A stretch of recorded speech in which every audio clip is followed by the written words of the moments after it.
Hi friends, எல்லோரும் எப்படி இருக்கீங்க? நல்லா இருக்கீங்களா?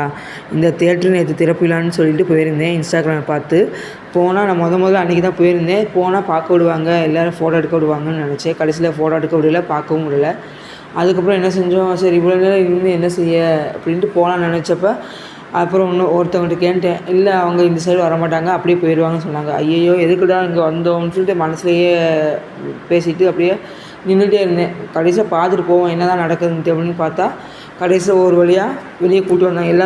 எல்லாம் சத்தம் போட்டோடனே வெளியே கூப்பிட்டு வந்தாங்க. வெளியே கூப்பிட்டு வந்து கொஞ்சம் தூரம் ஃபோட்டோ எடுத்துகிட்டு, ஹாய் எப்படி இருக்கீங்க, நல்லா இருக்கீங்களான்னு கேட்டாங்க. நல்லாயிருக்கோன்னு சொல்லிட்டு அப்புறம் பார்த்துட்டு வீடியோ எடுத்துகிட்டு நாங்கள் வந்துவிட்டோம். இதுக்காடா சாமி இவ்வளோ நேரம் காத்திருந்தோம், இவ்வளோ நேரம் கால் வலியோடு காத்திருந்தோம். இன்னுமே நான் இப்படி திறப்பு விழா சொன்னாங்கன்னா நான் போகவே மாட்டேன். எதுக்கு போய் அப்படி காத்திருந்து ஒரு பிரயோஜனம் இல்லை. ஏதாவது பிரயோஜனம் இருந்தால் போகலாம், ஒரு பிரயோஜனம் இல்லாமல் போய் காத்திருந்து என்ன செய்ய அப்படின்ட்டு நான் வந்துட்டேன். இப்போ கடைசியில் தியேட்டருக்குள்ளே விட்டுட்டாங்க.